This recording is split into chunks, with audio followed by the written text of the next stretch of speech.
Ah oui, Oui. voilà. Ah oui, tout à fait, je vous entends. Très bien. Vous me voyez, ça va? Vous me voyez bien? Oui, c'est très bien. Ah ben ça va. Et vous avez raison, hein. Ça, mon père, vous avez raison de dire que, en fait, ce qui s'est passé, c'est assez étonnant, hein.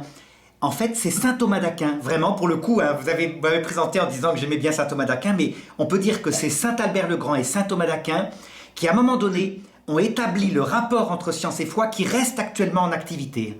Vous allez voir, c'est très simple. Au Moyen-Âge, en Europe, saint Thomas d'Aquin décide que quand on cherche un sujet précisément concernant la foi, c'est auprès des théologiens, avec la Bible, avec la tradition, avec le magistère qu'on doit chercher. Mais que quand on cherche un sujet concernant ce qui ne concerne pas la doctrine du salut, donc par exemple la science, alors on doit se tourner vers des scientifiques. Donc, eh bien, à partir de là, vous allez voir que l'Europe va se mettre à progresser en science, avec la méthode expérimentale qui est inventée à un moment donné, etc. Et au même moment, dans l'islam, il y a le cheminement inverse qui est fait. Ça veut dire que, alors qu'il y avait Avicenne, Averroès, des grands scientifiques qui avaient essayé d'établir une science, eh bien, des oulémas musulmans décident que le Coran, puisque c'est la parole de Dieu dictée, eh bien, quand on cherche une solution en science, c'est dans le Coran qu'on doit le trouver. Et vous allez voir qu'à partir de là, la civilisation musulmane baisse, avec ça se croise à peu près au XVIe siècle. Hein, vous savez, il y a XVIIe, XVIIIe siècle, etc. On peut dire que saint Thomas d'Aquin dit exactement, et alors, vous voyez, ce n'est pas deux ordres différents, c'est deux ordres qui coopèrent. Je vais vous donner un proverbe qui dit tout, ça vient de saint François de Sales, science et foi doivent marcher ensemble comme deux affectionnés. Voilà. Mais chacun dans son domaine. Chacun dans son domaine. Voilà. Alors, si vous voulez, est-ce que vous seriez d'accord pour qu'on aborde un sujet concret concernant la science et la foi? Et puisqu'on a le professeur de sciences et de biologie, je crois, qui sont là, ça va être passionnant, hein. Donc, le récit de la Genèse, si vous voulez. Vous seriez d'accord? Alors, regardez. D'abord, vous allez être surpris. À votre avis, est-ce qu'Adam et Ève existent? Ah, ça commence mal. Eh oui, c'est la première question qu'il pose. Parce que s'il y a un rapport entre science et foi, est-ce qu'Adam et Ève ont existé? Vous en pensez quoi? On va laisser faire la vie répondre. Hein, Ah oui. Oui, il faut au moins lui. Oui, vas-y, En fait, il s'avère que Adam, ce serait plutôt la terre chez les Hébreux et Ève, ce serait la vivance. Ce sera un principe masculin et un principe féminin. Maintenant, est-ce que l'homme, en tant qu'entité, existerait au début? Ça m'étonnerait que ce soit le cas. Eh bien, je vais vous donner ici, alors vous allez voir, là, on est bien, mon père, dans le domaine de la foi. Ça veut dire que là, on ne parle pas de science, hein. Non, mais c'était pas le faire. Ah, qui est-ce qui avait répondu? Je ne sais pas qui est-ce. C'était le professeur de biologie. Histoire géo. Alors, monsieur le professeur d'histoire géo, je vous donne la réponse de la foi.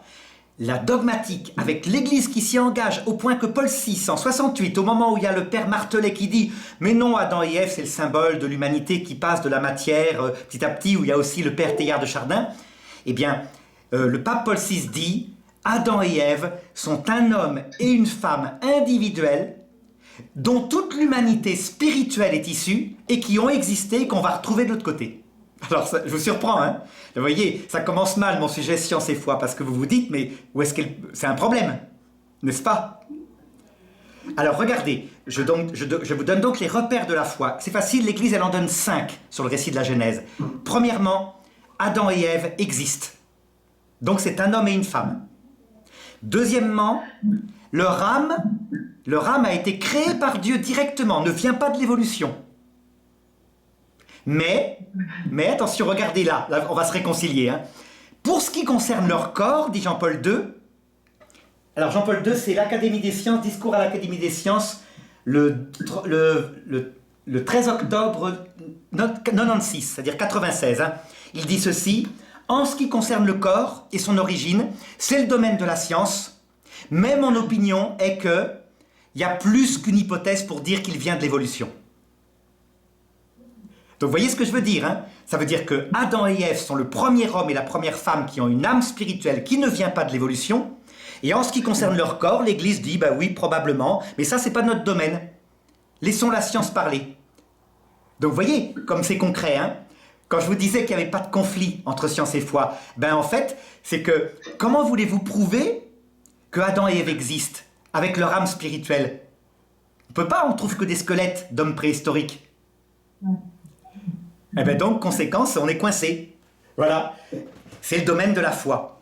Alors, ça va pour ça jusqu'ici? Oui.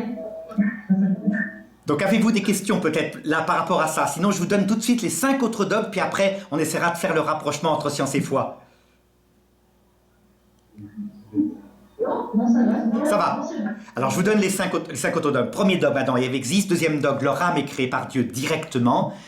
Leur corps, on ne sait pas. Donc ça c'est la science qui s'en occupe. Troisième dogme, ils ont été créés non pas comme des singes, mais comme des sages. Ça veut dire qu'ils avaient une grâce originelle, une grâce extraordinaire, donnée par Dieu. Attention, hein, c'était pas des scientifiques, c'était pas des techniciens, mais ils savaient ce qu'ils faisaient sur Terre. Donc les questions de la sagesse, d'où est-ce que je viens? Qu'est-ce qu'il y a dans l'autre monde? Qui suis-je? Ça leur avait été donné parfaitement. Si vous voulez comparer Adam et Ève, c'est facile, il faut regarder la Vierge Marie. La Vierge Marie, c'est la même grâce, c'est la grâce originelle. Voilà. Donc vous voyez, c'est des gens très fins. C'est pas des singes, hein, du tout. Quatrième dogme, le péché qu'ils ont commis, c'est pas un péché sexuel, c'est un péché d'orgueil. C'est-à-dire que Dieu leur avait dit, leur avait demandé d'obéir à un certain commandement particulier, et ils ont trouvé ça très barbant, donc c'est un péché d'orgueil. Ils ne pouvaient pas pécher sexuellement, ils avaient l'ordre de faire des enfants. Donc c'était normal, la grâce originelle faisait que leur sexualité était parfaitement limpide, hein. Ils étaient nus, dit la Bible, mais ça veut dire qu'en fait, c'est l'orgueil qui les a fait pécher. D'accord? Et puis le cinquième dogme, il dit ceci, à partir de là, la mort est entrée dans le monde pour Adam et Ève. Pour Adam et Ève. Hein. Vous avez compris maintenant? C'est pas la mort des animaux dont on parle là, puisque la mort des animaux n'a pas de rapport avec le salut. Je parle de la mort d'Adam et Ève. Ils n'auraient pas dû mourir. En fait, ils auraient dû monter au ciel comme la Vierge Marie par Assomption. Ils étaient mortels normalement, hein, mais ils n'auraient pas dû mourir. Et donc à partir de là, la mort est entrée dans le monde pour l'humanité. Voilà, les 5 dogmes. Donc, très bien.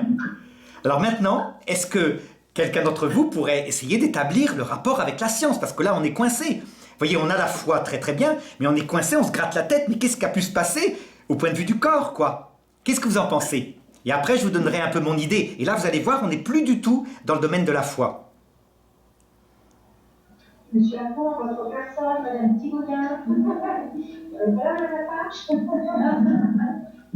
Vous n'avez pas d'idée, hein?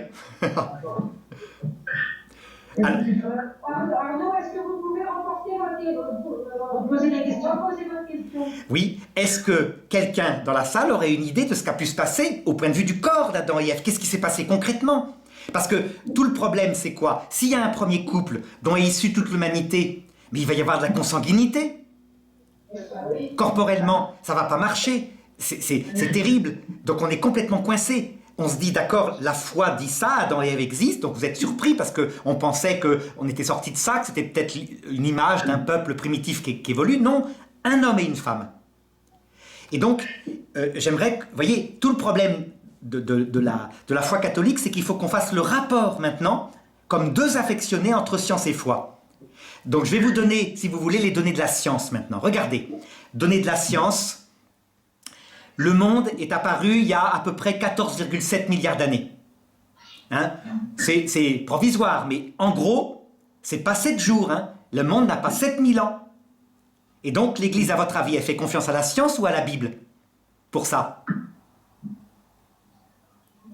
Justement, là, c'est du domaine de la science, des sciences. Ah voilà, absolument. Vous avez raison. Ça ne concerne pas le salut. Ça n'a aucune importance pour notre salut de savoir si le monde a 7000 ans ou 14 milliards d'années. Donc l'Église dit, vous faites confiance à la science. Vous voyez le rapport, hein? Et donc à chaque fois, ça va être comme ça. Quand ça concerne directement le salut, on va chercher chez des théologiens. Et quand ça ne concerne pas le salut, on regarde la science. Donc l'Église dit, pour le moment, apparemment, c'est le Big Bang, ça a l'air d'être la meilleure hypothèse. À votre avis, deuxième chose, quand est-ce que l'humanité est apparue? L'humanité spirituelle, ça veut dire l'humanité qui a un esprit, qui enterre ses morts. Aux alentours de la révolution néolithique, aux alentours de moins 6000 avant Jésus-Christ. 6000. 4006. Eh bien non, ça c'est l'agriculture qui est apparue là, mais l'homme est apparu bien avant avec le paléolithique. Le paléolithique, ça veut dire avant le néolithique, qui est à peu près il y a 6000 ans, il y a à peu près 40 000 ans, 45 000 ans de chasseurs-cueilleurs, mais qui enterrent leurs morts. Et vous avez remarqué, hein, la Bible n'en parle pas. La Bible, elle commence au néolithique. Ça veut dire qu'Adam et Ève mettent au monde des enfants, et les enfants, c'est à Caïn qui par exemple est agriculteur, et Abel qui est éleveur, donc c'est le néolithique. Donc question que je vous pose, à votre avis, là, il faut faire confiance à la science qui dit qu'il y a eu le paléolithique, ou est-ce qu'il faut faire confiance à la Bible qui dit que ça a commencé par le néolithique? Eh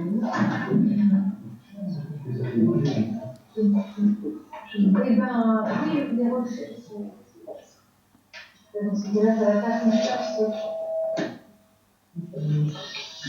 De savoir, c'est quoi la question? Donc la question c'est, donc la Bible dit que le monde a 7000 ans, que le monde a commencé avec Adam et Ève qui ont mis au monde des gens du néolithique, c'est-à-dire des agriculteurs, éleveurs. La science nous dit que le monde a 50 000 ans, l'humanité spirituelle a à peu près 50 000 ans, et qu'il y a eu 40 000 ans à peu près de paléolithique, c'est-à-dire où les hommes étaient chasseurs, cueilleurs. Ils vivaient par petites tribus, ils chassaient des gros animaux, et ils n'avaient pas d'agriculture pendant 40 000 ans. À votre... S'ils enterraient leur mort. Et ils enterraient leurs morts, ouais, ils enterraient leurs morts. Ils avaient conscience de quelque chose. Ouais, avec des vraies tombes organisées pour la survie, avec un peu de gibier à côté. Donc à votre avis, pour ce sujet-là, fait-on confiance à la foi qui dit, quand on lit textiquement la Bible, on dit plutôt, on a l'impression que c'est 7000 ans, le monde, ou plutôt à la science qui dit que l'humanité a 50 000 ans à peu près? À la science. À la science, absolument. Parce que ça ne concerne pas le salut. Donc vous voyez, ça veut dire que la Bible n'est pas un récit qui va nous révéler comment ça s'est passé, sauf pour les points où l'Église a fixé quelques dogmes. Ce sont les 5 points. Pour le reste, l'Église fait entièrement confiance à la science. Et donc, elle va regarder avec la science dans les fossiles au paléolithique, elle va s'apercevoir que à peu près vers 50 000 ans, les tombes sont nettes. Alors, oui, allez-y. Vous aviez une question, non? Sinon, je continue. Non, c'est bon. Oui, vous pouvez continuer. Je continue. Alors, vous allez voir, maintenant, je vais embrouiller tout. Parce que si vous regardez un petit peu les livres de science, vous avez vu, récemment, il y a une grotte des hommes de Néandertal qui date d'à peu près 100 000 ans avant Jésus-Christ, où les scientifiques trouvent un espèce de dessin. Vous avez vu, c'était 2 traits, comme ça, gravés dans une grotte, parallèle avec un trait qui traversait. Un peu comme un signe différent, vous savez, en maths. Et alors, il y avait les scientifiques qui étaient là, qui étaient complètement enthousiastes, qui disaient « Oh, 100 000 ans, les hommes de Néandertal en Europe avaient des beaux-arts. Ils avaient des beaux-arts. Donc, ils avaient un esprit. C'est fantastique. » Et nous, on était là, enfin, je ne sais pas ce que vous en pensez. À votre avis, quand vous voyez ça, qu'est-ce que vous en pensez, là? Est-ce que la science, il faut lui faire confiance, là, ou est-ce qu'il faut avoir quand même un petit peu d'esprit critique? Je ne sais pas ce que vous en pensez, cette histoire de 2 traits qui se croisent avec un trait qui coupe les 2 traits. Qu'est-ce que vous en pensez? Par l'essence, on fait une forme d'abstraction. On a conscience de soi-même. Donc, après, en plus, les données scientifiques sur les fossiles, elles sont très aléatoires parce qu'on en trouve encore plein. On ne sait pas où on trouve parmi eux, les données font que de s'accumuler, de changer. Donc, ça se trouve, les théories actuelles scientifiques sur l'histoire de l'Internet peuvent évoluer en disant que ça peut-être dans l'avance, ça sera plus la même. Elle a déjà évolué. Donc on retrouve des fossiles régulièrement et c'est très aléatoire. De toute façon, ce qui est dit à la science actuellement n'est pas vrai en soi. Pour l'instant, c'est la théorie actuelle, mais ça peut toujours évoluer. Ah ouais, je suis vraiment d'accord avec vous. Vraiment d'accord. Ça veut dire qu'en fait, il faut quand même garder l'esprit critique. Ça veut dire que la science, on lui fait confiance, mais quand elle est sûre d'elle-même, quoi. Ça veut dire quand il s'exalte en ayant trouvé il y a 100 000 ans 2 traits qui se croisent, ou c'est peut-être un homme préhistorique qui a simplement gratté un os, etc. Ils exagèrent, quoi, quand même. Vous voyez? Ils exagèrent un peu comme au siècle dernier, quand on représentait l'homme de Néandertal, vous savez, avec un gourdin sur l'épaule, qu'assommait sa femme pour aller la féconder dans une grotte. Faut pas les prendre pour des abrutis. Quand même. Enfin, c'est... vous voyez. Enfin, on passe d'un extrême à l'autre, quoi. Ça veut dire que on fait confiance à la science, mais quand même avec un esprit critique. Moi, je vais vous dire ce que j'en pense. J'en pense que qu'en regardant les fossiles, avec un œil critique, hein, de l'homme de Néandertal, avant 50 000 ans en Europe, franchement, il n'y a pas de tombe, il n'y a pas de beaux-arts. C'est des animaux, quoi. On voit bien, c'est des campements dégoûtants, oui, tout est rangé comme ça, enfin, ils ont tué des proies. C'est vrai que par contre, ils manient le feu, ça c'est vrai. Ils ont la technique du feu, et puis ils ont des lances avec des cailloux au bout, quoi. Mais il n'y a pas de tombe, il n'y a pas de traces de beaux-arts, il n'y a pas de traces de vie spirituelle. Ça veut dire que pour le moment, moi, mon opinion, c'est que les hommes de Néandertal, jusqu'à 50 000 ans, c'est des hominidés animaux. Vous voyez ce que je veux dire? Ça veut dire qu'en fait, quand on regarde ce que dit la science, on voit qu'il y a effectivement, depuis 3 millions d'années à peu près, des hominidés qui sont des singes. Ça veut dire que si je propulse Anne-Laure à l'époque avec une machine à remonter le temps, et elle est là, et elle voit un homme superbe, elle dit « Coucou, je suis là !» Où suis-je? À quelle époque? Ben, l'homme, il est comme ça, il se gratte sous les bras, quoi, il dit « Ouh, ouh, ouh !» En fait, il n'a pas d'esprit. On a l'impression qu'il n'y a pas de vie spirituelle. Et pourtant, corporellement, on dirait un homo sapiens. Et à un moment donné, vers 50 000 ans, c'est très net. Tout d'un coup, les tombes se mettent à exploser, avec des beaux-arts, avec des représentations comme les grottes de Lascaux. Vous voyez, mais c'est totalement différent. C'est pas deux traits qui se croisent. C'est pas l'art abstrait actuel, quoi, si vous voulez. C'est vraiment des beaux-arts. Et donc, vous voyez, pour le moment, on est là, science et foi. On a notre dogme à nous catholiques. On regarde la science avec confiance, mais quand même, on n'est pas idiot, quoi. C'est-à-dire que quand ils exagèrent, les paléontologues, et qui poussent trop loin pour dire regardez, vie spirituelle chez des hommes très anciens, franchement, on peut garder le doute. Moi, mon opinion, c'est que, nettement, à partir de 50 000 avant Jésus-Christ, l'âme spirituelle apparaît. Alors du coup, ce que je vais faire comme théologien, et vous allez voir, c'est pas ce qu'on appelle du concordisme, c'est pas ça, c'est quand même une harmonie. Ben, je vais dire ceci, apparemment, puisque je suis croyant, sans doute que Dieu a pris, d'une façon qu'on ne connaît pas, l'ADN d'hominidés anciens, à un moment donné, a uni à cet hominidé une âme spirituelle, en a fait un homme plénier, homme spirituel, lui a donné une grâce infusée, une grâce formidable, pour qu'il connaisse ce qu'il fait sur terre, et c'est là qu'est apparu Adam et Ève. Vous voyez? Et à partir de là, la suite de l'histoire commence. Seulement, regardez, il y a quelque chose que je vais vous dire maintenant, qui est en science, là pour le coup c'est une science solide, qui a été découvert il y a 10 ans, vous allez me dire ce que vous en pensez.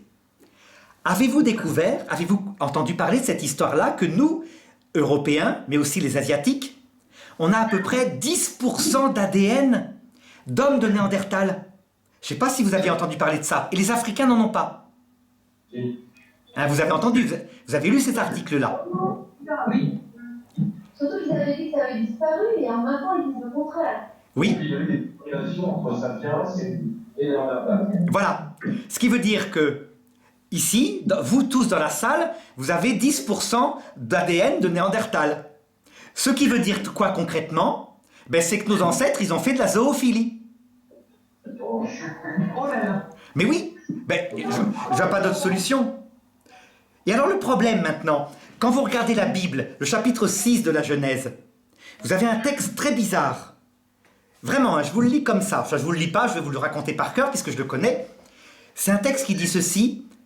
À un moment donné, les fils de Dieu, c'est pas précisé qui sont les fils de Dieu, trouvèrent que les filles des hommes étaient pas mal et ils se mirent à coucher avec elles. Et à partir de ce moment-là, naquirent les géants des temps jadis, les Néphilim, ces hommes fameux, ces guerriers poilus. Et Dieu, voyant le péché de l'homme qui était sur la terre, se repentit de l'avoir créé et décida, à partir de maintenant, ils ne vivront plus que 120 ans maximum. Voilà. Alors, je vais vous dire, hein, saint Thomas d'Aquin, il regarde ce texte, il se gratte la tête, il dit, c'est qui les fils de Dieu? Ben, ça doit être les anges. Il y a dû avoir des cochons d'anges qui ont dû coucher avec des femmes. Je vous assure, hein, j'invente rien. Bon. Mais maintenant, vous comprenez la nouvelle interprétation, apparemment. C'est qu'il semblerait que l'explication, c'est qu'après le péché originel, ben, nos ancêtres, ils ont fait de la zoophilie. Il y a eu une chute spirituelle dans l'humanité. La Bible semble l'indiquer. Alors vous me direz, mais comment la Bible peut le savoir? Ben, tout simplement, là c'est notre prof d'histoire qui va pouvoir nous le dire, les traditions orales, pourquoi pas? Qu'est-ce que vous en pensez de cette idée?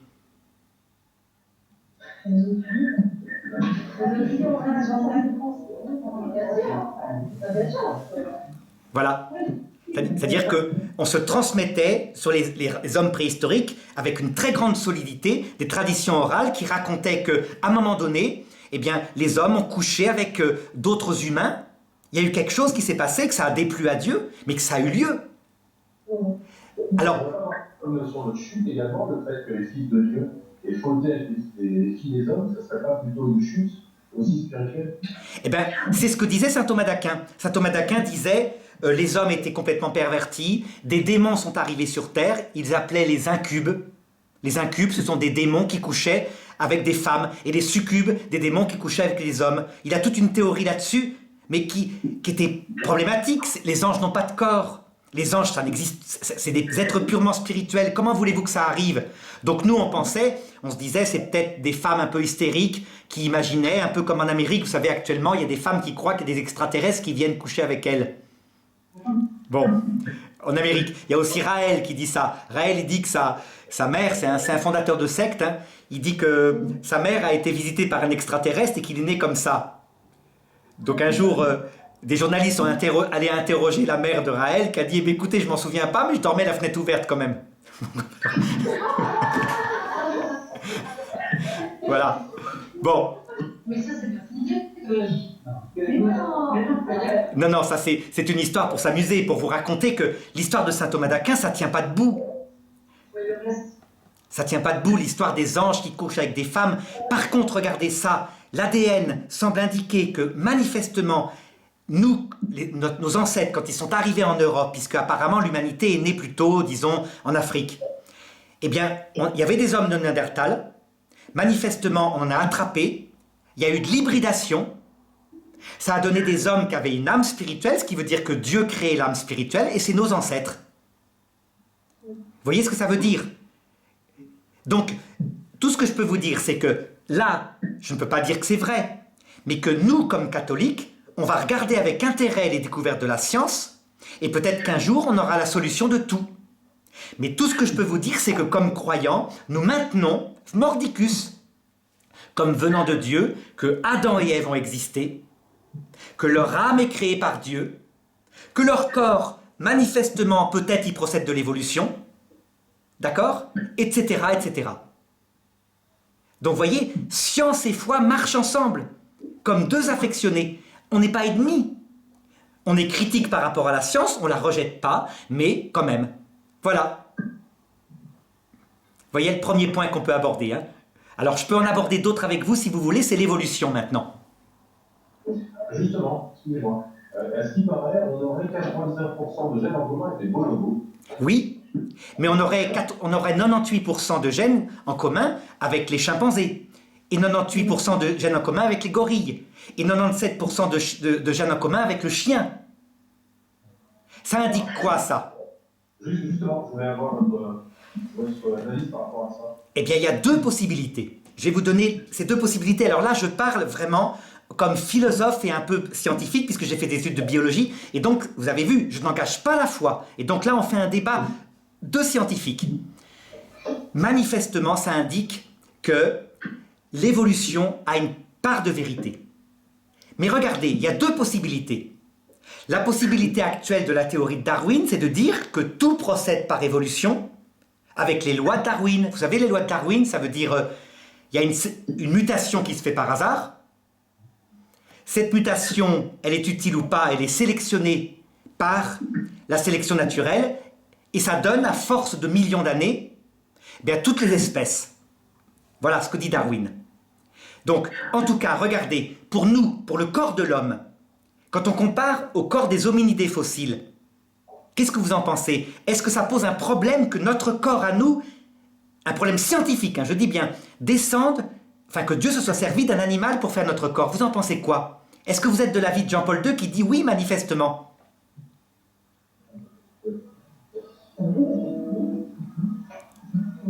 Pas de problème, pas de problème.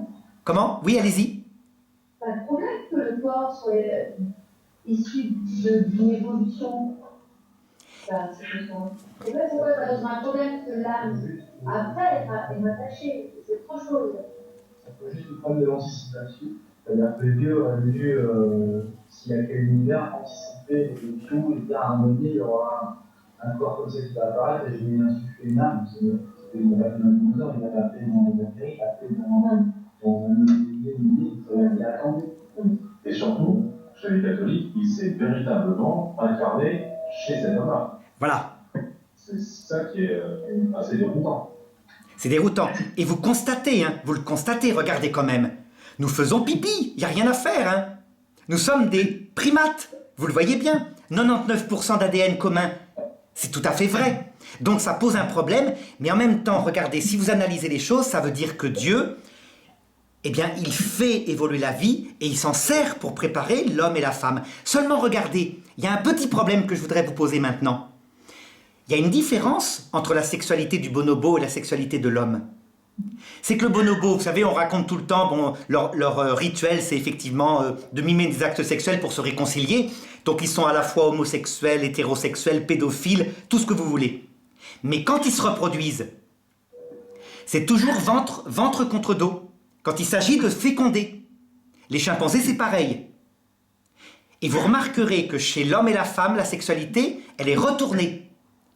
Ça veut dire que pour que organiquement la femme puisse profiter du plaisir sexuel, c'est plutôt fait pour être faite face à face. Donc pour une communication. Vous remarquez, il y a quelque chose de bizarre là. Il y a un retournement d'organes. Alors que chez les animaux qui font ça pour se reproduire, c'est ventre contre dos. Regardez un deuxième organe qui est différent, le langage articulé, la gorge là, avec cette espèce d'instrument de musique qu'on a dans la gorge qui fait qu'on peut chanter magnifiquement et faire... Enfin, on est des saints chanteurs, quoi, c'est incroyable, la beauté de la voix humaine. Vous voyez, ça veut dire qu'il y a très peu de différence, mais on dirait que ce corps a été préparé pour une communication spirituelle. C'est net, et pour que la sexualité soit pas que pour se reproduire, mais aussi pour manifester son amour. Et là, vous vous dites comme ça, peut-être qu'il a pris un corps animal, mais il a changé certaines choses quand même. Vous comprenez? Ça veut dire que l'évolution, moi je ne suis pas contre, hein, mais je constate que peut-être il la manipule drôlement, Dieu, quand il veut changer quelque chose. Vous saisissez? Alors, par contre, je maintiens avec Jean-Paul II, c'est vrai que 99% de l'ADN est semblable, donc pas de problème, il a pris un corps de primate, ça j'admets, il n'y a pas de problème. Moi, mon vrai problème, c'est pas ça, à part ce que je viens de vous indiquer, donc le langage articulé, la sexualité retournée, c'est quand même un énorme problème, quoi. On ne sait pas comment ça s'est fait, quoi. C'est un truc vraiment extraordinaire. Mais le vrai problème maintenant, que je pose à la science, c'est pas ça. C'est ce qu'on appelle les macro-évolutions. Vous voyez, et là je suis plus en train de croyant, parce que la foi s'en occupe pas. Donc vous savez, actuellement la science dit... Tout procède par évolution, c'est pas un problème. D'ailleurs, on a les maillons intermédiaires. Mais le problème, c'est que dès qu'on parle de l'apparition d'un organe radicalement nouveau, vous voyez, avec un ADN de par exemple 10 millions de bases, comme par exemple l'œil, l'organe de la vision avec tout ce qui va dans le cerveau, on n'a aucune idée de la manière dont ça apparaît avec les lois de Darwin. Quand les scientifiques vous disent « c'est sûr, ça s'est apparu tout seul », ils exagèrent, ils n'ont aucune idée. Vous savez pourquoi? Parce que l'évolution, elle peut peut-être expliquer effectivement comment à partir d'une souris, on passe à un éléphant. Puisqu'entre une souris et un éléphant, il n'y a rien de radicalement nouveau. Il y a exactement le même nombre d'organes aux mêmes endroits. Mais le problème n'est pas là. Le problème, c'est la première fois qu'est apparu l'œil ou l'audition. Vous comprenez? Là, on est vraiment embêté. Je vais vous prendre un exemple avec l'œil. Vous avez un début d'œil qui apparaît, mettons, hein, d'accord? Alors il faut pour ça que par la loi de l'évolution, le corps qui est aveugle comprenne qu'il y a des photons qui arrivent là. Bon, je ne sais pas comment il fait. Ce début d'œil, vous êtes d'accord qu'il ne voit pas? Puisque pour voir, même quand c'est une cellule photoélectrique, faut 100 000 bases ADN pour l'organiser ça. Donc il ne peut pas voir du premier coup. Résultat, si on suit les lois de Darwin, il est éliminé par sélection naturelle. Donc voyez ce que je veux dire? Ça veut dire que nous, catholiques, on veut bien croire aux sciences, mais on n'est quand même pas naïfs. Hein. Ça veut dire que les sciences actuelles, elles ont tendance à être plutôt des idéologies athées.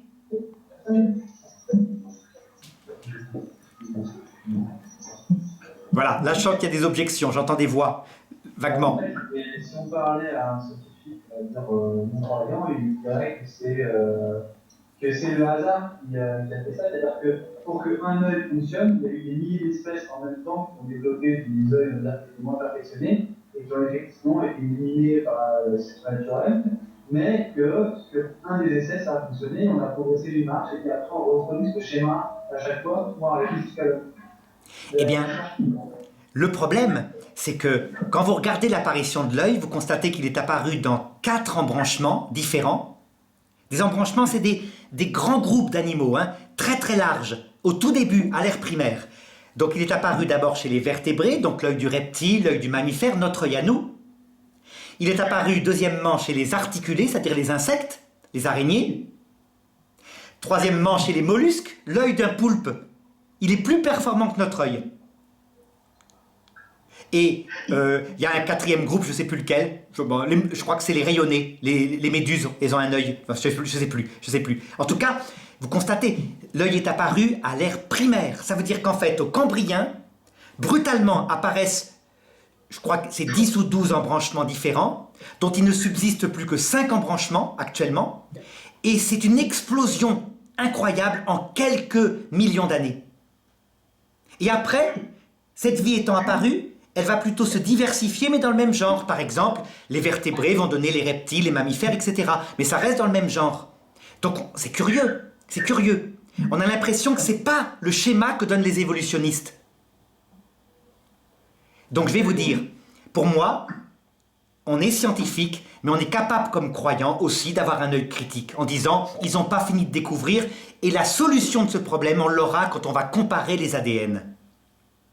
Je crois que la solution viendra de là. Quand on va comparer les ADN, quand on va découvrir, on le sait actuellement, que l'œil, je vous ai dit, l'œil humain, c'est 10 000 fois plus compliqué que nos ordinateurs actuels. Ben, on essaiera d'appliquer la théorie de Darwin pour voir si c'est possible.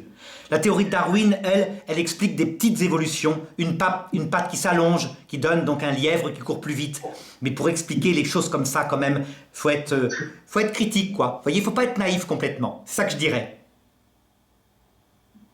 Mais ça ne veut pas dire que dans les recherches à venir, on ne comprendra pas comment ça a évolué et ça a abouti à cette là. Ah, bien sûr. Mais on peut imaginer que, et c'est pas antinomique avec le fait de croire que l'homme, enfin, la théorie d'évolution n'est pas incompatible. Ah non, absolument pas. Elle est tout à fait compatible, mais nous sommes des catholiques, donc nous sommes des scientifiques, donc nous ne sommes pas naïfs. Ça veut dire qu'il ne faut pas croire en tout. Je vais vous donner une autre hypothèse, si vous voulez. Vous allez voir. Prenez l'hypothèse suivante, parce qu'il faut quand même penser à une constante qui s'appelle Dieu et ses anges. Vous avez vu comment est apparu Microsoft? Microsoft, c'est-à-dire les ordinateurs avec DOS, vous vous rappelez peut-être, hein, quand j'étais très jeune, on avait DOS.1. C'était un écran noir avec un petit truc qui clignotait, il fallait taper des codes comme copy, COPY, etc. Je ne sais pas si vous avez connu ça à votre époque. Donc c'est l'entreprise Microsoft qui avait inventé des logiciels pour organiser les ordinateurs. Donc dans les années 80, c'est DOS, puis on passe à DOS 1, DOS 2, DOS 3. Et à un moment donné, ils transforment DOS en Windows. Et vous savez comment ont fait les ingénieurs de Microsoft? Tous les logiciels qui avaient été écrits par leurs ingénieurs pour faire DOS 1, à chaque fois, ils les gardaient. Mais ils ajoutaient des logiciels. Ils ajoutaient. Si bien qu'ils ont fait évoluer les ordinateurs qui petit à petit se sont mis à voir quand ils ont instauré les webcams, vous avez vu, avec le logiciel qui va avec. Eh bien, quand vous regardez les ordinateurs, vous n'avez pas l'impression que ça ressemble à une évolution? Ça ressemble à une évolution. Et vous avez vu, avec une loi aussi de Darwin. Par exemple, un logiciel qui s'appelait Disk Copy, à une certaine époque, qui était complètement compliqué. Ben, les gens s'en servaient pas. Résultat, ils l'ont supprimé de DOS. Par contre, actuellement, quand vous ouvrez votre Windows 10, tous les codes barres, tous les codes écrits il y a 25 ans, 30 ans sont là. Tout ce qui avait été écrit à la base pour DOS est là. Eh bien, regardez l'être humain. Quand vous regardez l'ADN de la division cellulaire et que vous le comparez avec l'ADN de la division, de la reproduction des bactéries, ça serait intéressant de voir si c'est le même. Ça ne m'étonnerait pas que ce soit le même logiciel. Et donc, si c'est le cas, soit ça vient des lois de Darwin par le hasard pur, soit, autre hypothèse, il y a des ingénieurs qui écrivaient les choses quand il fallait écrire des choses, et puis quand il n'y avait pas besoin, par exemple, à un moment donné, pour que les mammifères emplissent toutes les couches, je dirais, les niveaux de la vie, ben, ils laissaient faire par les lois de l'organisation, la microévolution de Darwin. C'est une hypothèse valable. Vous voyez? Donc, je le redis, hein, on est catholique, ça veut dire que science et foi marchent ensemble comme deux affectionnés, mais on n'est pas des benets. Ça veut dire que si on voit que quelquefois ils poussent trop loin leurs conclusions pour des raisons de matérialisme athée, on est capable de leur dire, dites-moi, vous devriez comparer quand même l'ADN des yeux pour voir combien il y a de bases et voir si les théories de Darwin peuvent l'expliquer. Voilà. Oui, c'est juste une théorie et par conséquent, modifiable, améliorable, n'est pas encore totalement. C'est la dernière théorie qu'on a actuellement, mais ça ne veut pas dire qu'elle ne sera pas remplacée par un autre qui va fonctionner dans 100 ans. En tout cas, la théorie de Darwin, en ce qui concerne l'évolution à l'intérieur du grand groupe des mammifères, elle marche très bien, hein, très bien. Sauf, comme je vous ai dit, des petits détails. La gorge humaine, la sexualité retournée, on dirait qu'il y a des intentions, quoi. La théorie de Darwin, elle disait, il n'y a pas d'intention, ça se fait par hasard, c'est uniquement le hasard. Moi, je vous dis, attention, on dirait qu'il y a quand même parfois des intentions. C'est-à-dire quelqu'un qui a pensé des choses.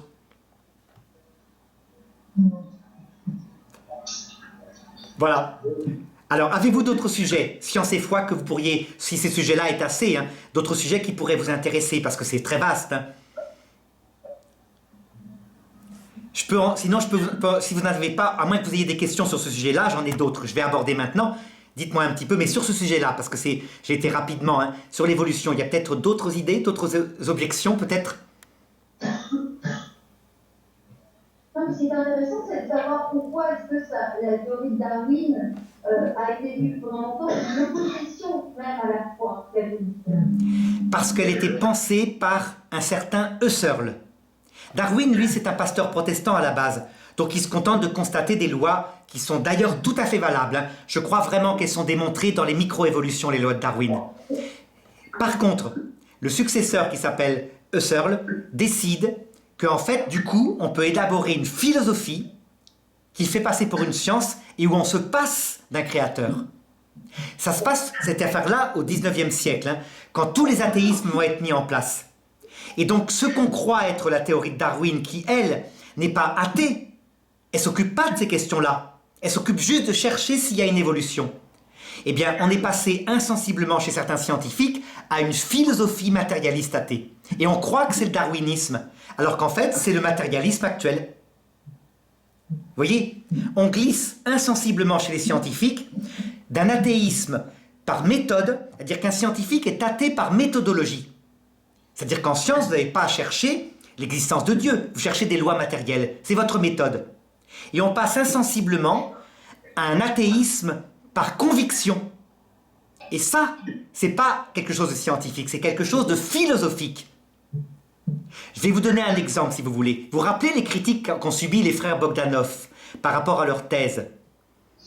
Vous vous rappelez, leur thèse, donc je vous la résume, il consiste à dire, quand on regarde la première seconde de l'apparition du Big Bang, on s'aperçoit qu'il s'est mis en place ici de telles constantes dans la matière physique que si on tirait au fusil, maintenant, dans une pièce de 2 € située à l'autre bout de l'univers, on aurait plus de chances de l'atteindre que si on voulait que les constantes apparaissent. Voilà ce qu'ils disent. Ils disent en conséquence, il faut poser une intelligence créatrice, une sorte d'ingénieur qui a pensé ces constantes. Voilà leur thèse. On en revient à vos intentions. Comment? J'ai pas entendu? On revient à votre idée d'intention tout à l'heure dans les autres. Voilà. L'erreur épistémologique des frères Bogdanov, elle est très très simple. C'est qu'en fait, le début, quand ils disent il y a des constantes dans la matière, ils sont effectivement en physique. Mais quand après ils disent « Et donc, dans ma thèse de physique, je pose un être premier qui a créé », à votre avis, ils sont en physique ou ils sont en philosophie? Hein, j'ai pas entendu? Philosophie. Ouais, philosophie. Voilà. Et du coup, tous les scientifiques leur sont tombés sur le paletot en disant leur thèse est nulle, ils font œuvre de croyants ou de philosophes, et ces scientifiques avaient raison. C'est vrai que le domaine scientifique, je vous l'ai dit, il est tâté par méthodologie, donc il ne va pas se poser la question d'un créateur, il va chercher comment ces constantes auraient pu apparaître. Mais les frères Bogdanov, là où ils sont géniaux, c'est qu'ils n'hésitent pas à dire, puisque je ne peux pas conclure là, je passe en philosophie. Ils auraient dû simplement préciser, attention maintenant, je sors de la physique moderne, j'entre en philosophie réaliste et je pose un créateur. Donc c'est une toute petite erreur. Et donc ça vous montre quoi? Ben que les scientifiques ont tendance à être des athées par conviction. Et ils ne sont pas plus honnêtes que les frères Bogdanov en fait. Si on est très précis, on doit dire ceci. On constate des lois de la physique avec la théorie du Big Bang qui est la plus solide actuellement. Et on se demande après, mais en philosophe et en croyant, si ce Big Bang a pu apparaître par hasard tout seul. Voilà. Donc vous voyez, on est très précis. On est je dirais, des croyants intelligents. C'est la méthode de saint Thomas d'Aquin. Voilà. Et du coup, ben, je vais vous donner la conclusion si vous voulez. Hein. Regardez, le Big Bang, ça a l'air solide. Ça a l'air d'une très très bonne théorie. Vraiment, manifestement, pour le moment, c'est pas contredit. Mais effectivement, dès que je suis en philosophie, je me demande, c'est qui l'a créé le Big Bang? Il y a deux solutions. Soit c'est un créateur, soit c'est le néant. C'est ce que dit Stephen Hawking. Stephen Hawking, il dit, oh ben je pense que c'est une vibration, vous savez, du vide quantique. Donc je vous explique, c'est un peu compliqué. Hein. Ça veut dire, il dit ceci, le vide quantique, c'est un endroit dans ce monde où il n'y a pas de particules. Et on constate, dit Stephen Hawking, qui est mort il y a à peu près 2 ans, hein, c'est le savant qui était handicapé, vous vous rappelez, il dit, on constate que tout d'un coup, dans ce vide quantique, apparaît une particule. Donc, je sais pas, ça peut être un photon, mettons, hein. Mais les scientifiques, ils savent très bien que la particule, elle apparaît pas du néant. Elle apparaît à partir d'une quantité d'énergie qui est présente dans ce vide quantique, et cette énergie s'est concentrée. Et cette particule, c'est la fameuse particule de Dieu dont on parle tout le temps? Non, non, c'est une particule qui peut être un boson, qui peut être... Alors, le boson de Higgs, effectivement, c'est la fameuse particule qu'on dit la particule de Dieu, mais c'est exagéré. On ne devrait pas dire ça. C'est une particule qui permet d'expliquer toutes les particules avec la théorie de la matière. Une théorie très compliquée que je ne vais pas aborder là. Hein.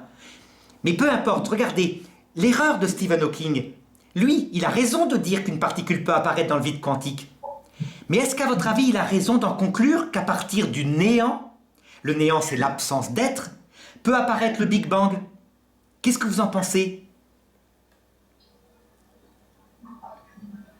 Moi j'aurais tendance à répondre comme les frères Bogdanov, c'est-à-dire que comme on a été créé à partir des lois physiques qui sont régies par l'univers, notre esprit n'est pas capable de concevoir autre chose qu'une réalité non matière, et du coup, pour nous c'est difficile de penser autre chose que.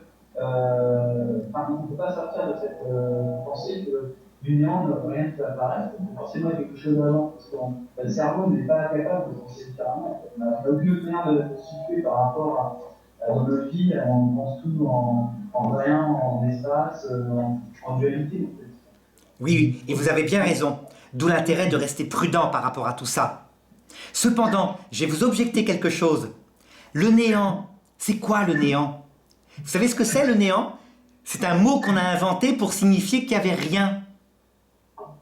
C'est-à-dire que dans le néant, il n'y a pas de matière. Le néant, ce n'est pas une petite bestiole qui se balade en disant « je suis le néant, je vais créer ». Le néant, c'est un concept qui signifie qu'il n'y a rien. Il n'y a pas de temps, il n'y a pas de lieu, il n'y a pas de matière, il n'y a pas d'énergie, il n'y a rien. Excusez-moi, je me trompe peut-être, mais dans la Bible au début, c'était le néant. Non, c'est le Créateur. Je me trompe peut-être. C'est le Créateur. Au commencement, Dieu créa le ciel et la terre, donc avant le néant, il y a un être qui s'appelle le Créateur, et qui va donner son nom un peu plus tard en disant à Moïse, mon nom est « Je suis ». Yahvé, ça veut dire l'éternel, celui qui n'a jamais commencé d'exister. Donc vous voyez, pour la Bible, le néant n'a jamais existé puisqu'il y avait un être éternel qui s'appelle Dieu. Par contre, Dieu dit que la lumière soit, et la lumière fut. Je vais vous raconter quelque chose qui va vous faire rire, mais les savants, au 19e siècle, les savants catholiques, disaient, on a découvert, pardon, au 20e siècle, on a découvert avec Einstein la loi de la relativité. Il avait raison, la Bible a raison, la lumière est apparue avant le soleil. C'est vraiment comme ça que ça s'est passé, donc la Bible a raison. Vous voyez ce qu'ils ont fait? Ben, je vais vous prouver qu'ils avaient tort, ces catholiques, quand ils ont dit ça. Vous savez pourquoi? Parce que quand vous regardez le récit de la Genèse, vous savez ce que dit le récit de la Genèse? Il dit qu'au 3e jour, Dieu créa les arbres fruitiers sur la terre, qui se mirent à produire leurs fruits. Et ce fut merveilleux, et la terre verdit de toutes les herbes. Il y eut un soir, il y eut un matin, 3e jour. 4e jour, Dieu créa le soleil pour servir de lampe dans la journée, et la lune pour qu'elle serve de lampe dans la nuit. Il y a un gros problème, vous avez compris. Il crée les arbres fruitiers avant le soleil. Le texte. Eh oui, c'est un problème. Ça veut dire que, manifestement, c'est pas possible. Donc ça veut dire que la Bible n'est pas un texte scientifique, il faut le maintenir. Quand Dieu dit que la lumière soit et la lumière fut, l'Église, elle décide, elle dit ce que c'est. C'est la création des anges et de la matière première.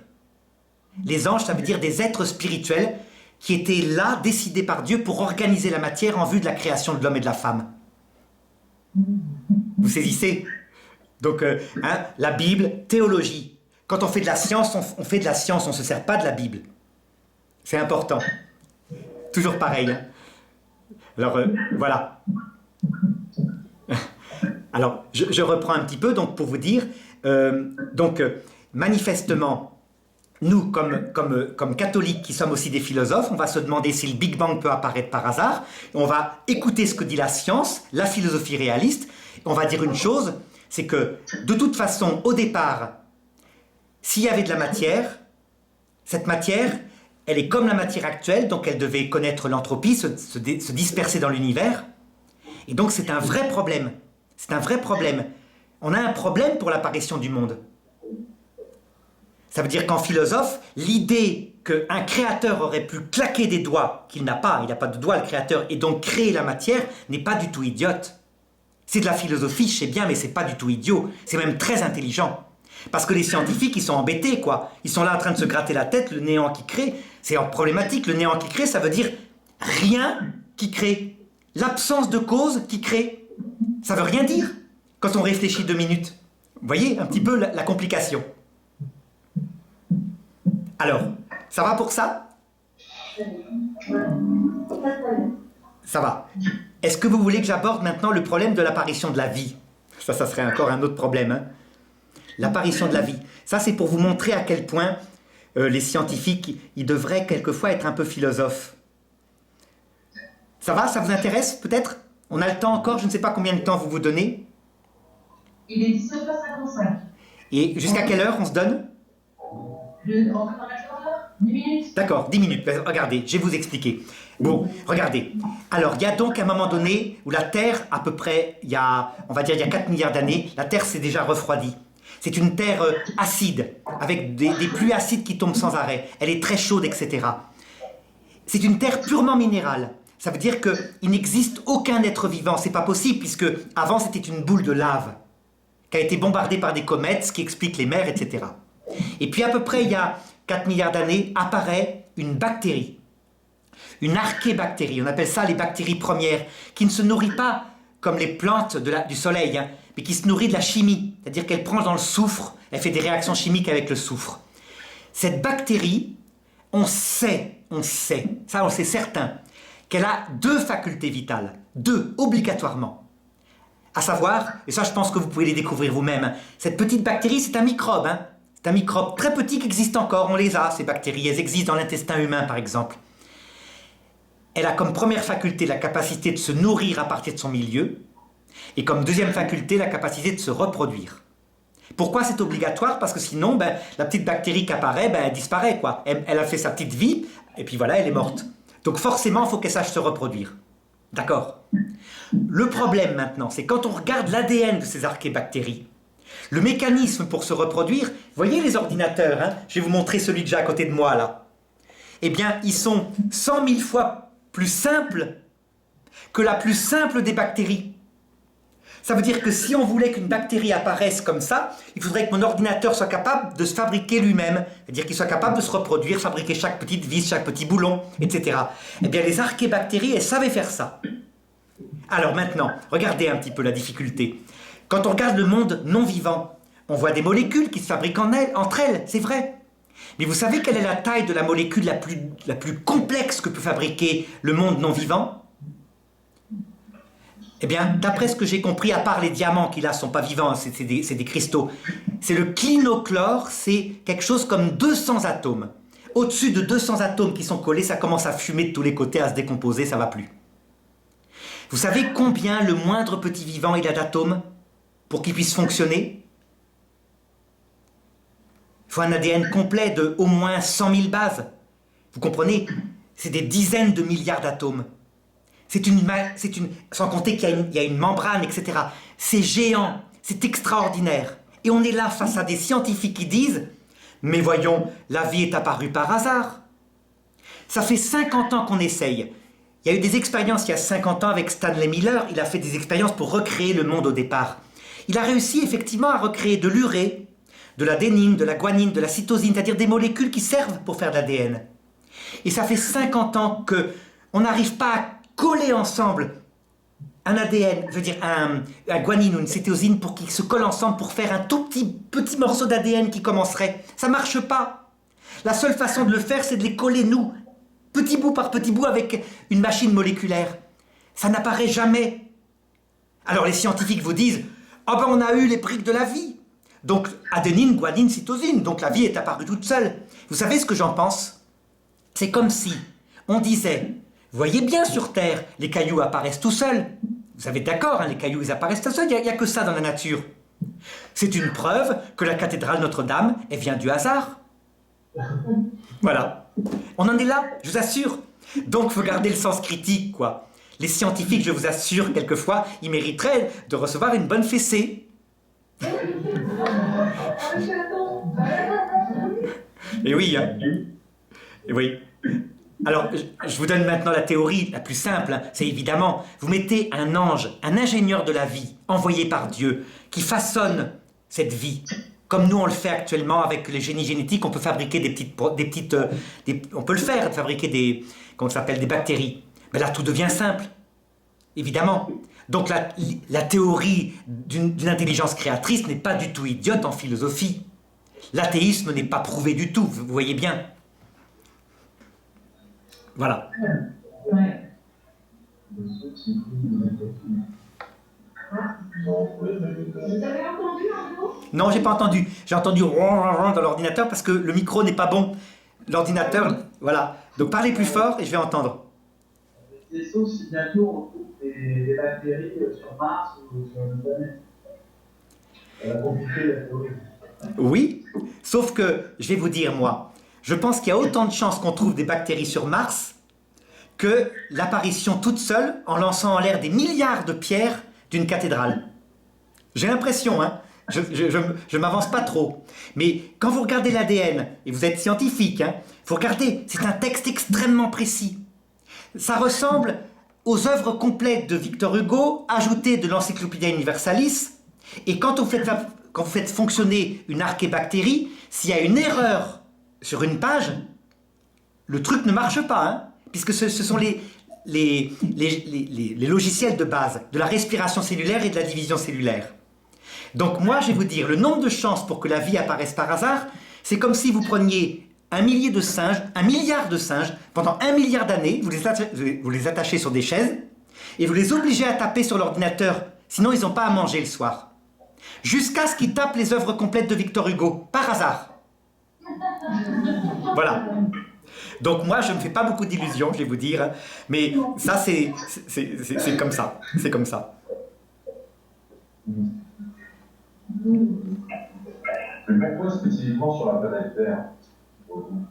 Alors là, on va rentrer en théologie catholique, si vous voulez, parce que, évidemment, la philosophie n'a pas d'explication. La philosophie, elle se contente de regarder le monde. La théologie catholique dit que ce monde-là n'est rien d'autre qu'un brouillon, un premier purgatoire, où on est vivant pour 80 ans, et tout ce qu'il a créé dans ce monde est fait de matière qui pourrit. Ça veut dire qu'en fait, le Créateur, il fait ce monde-là, mais c'est pas pour y vivre tout le temps. Et qu'il a créé d'autres mondes à côté, d'autres mondes, dont la matière, par contre, ne se décompose pas, qui sont préparés pour qu'on y puisse vivre pour l'éternité. Pourquoi il a créé un monde immense, gigantesque, avec des milliards de galaxies comme ça? Eh bien, il y a certains saints qui ont demandé à Dieu, est-ce qu'il y a de la vie sur d'autres planètes? Par exemple, la bienheureuse Anne-Catherine Emmerich, Jésus lui répond, pour le moment non. Pour le moment non.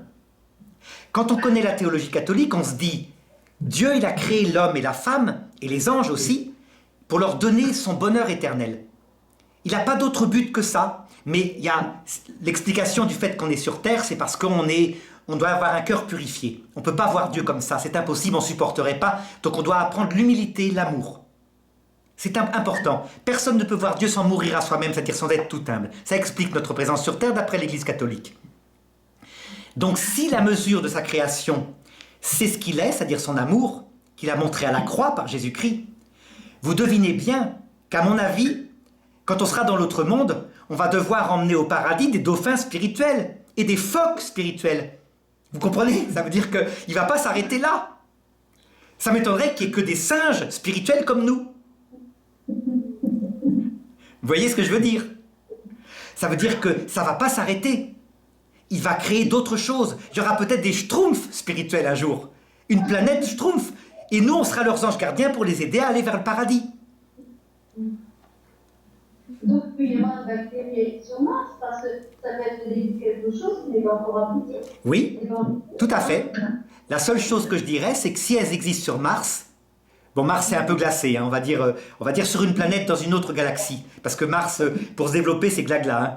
Je ne vous conseille pas d'y aller. C'est comme si vous viviez c'est un congélateur à moins 60 à l'équateur. Et par exemple, sur une autre planète, s'il y a des bactéries, mon avis, c'est qu'à ce moment-là, elles ne sont pas apparues par hasard. Quand les scientifiques disent il y a un nombre incroyable de planètes, donc il y a forcément la vie qui est apparue par hasard ailleurs, ça s'appelle une science athée. Matérialiste, c'est un a priori. Et moi je dis en philosophie réaliste, je dis, autre hypothèse, si la vie ne peut pas apparaître par hasard, comme je vous ai dit tout à l'heure, il y a peut-être de la vie ailleurs, mais elle a été mise par Dieu et par ses anges.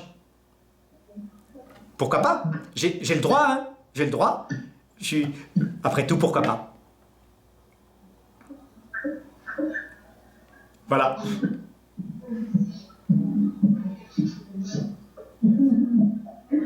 Donc là, j'entends pas, il faut parler plus fort.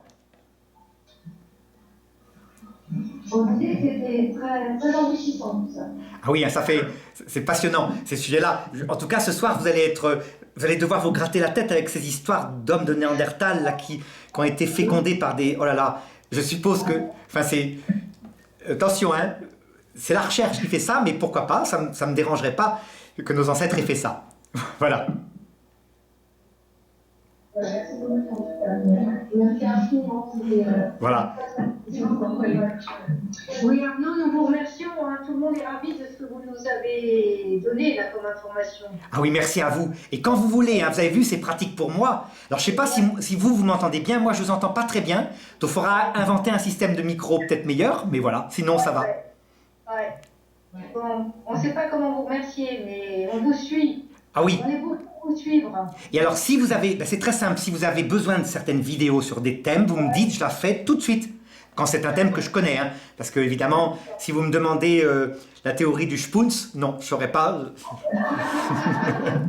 Voilà. Bon, alors, quand est-ce que vous venez nous voir Ah ben, France. Je suis un peu coincé en Belgique, hein, donc difficile. Mais si je viens vous voir, oui, vraiment, surtout que vous n'êtes pas loin, c'est à Paris, avec le père Francesco. Francesco, c'est mon grand ami. Hein. Vous savez qu'on a été scouts ensemble, je ne sais pas si je vous l'avais dit. Je sais tout ça, je sais tout ça. Oui, oui. Je connais tout ça. Et j'ai gagné le grand camp, vous lui direz. C'est moi, le CP des renards, qui était meilleur que lui, qui était le CP des dauphins, je crois. Je le vois bien. Ah oui, oui. Je le vois dans 15 jours. Parce que 40 ans après, je suis encore fier de ça. Très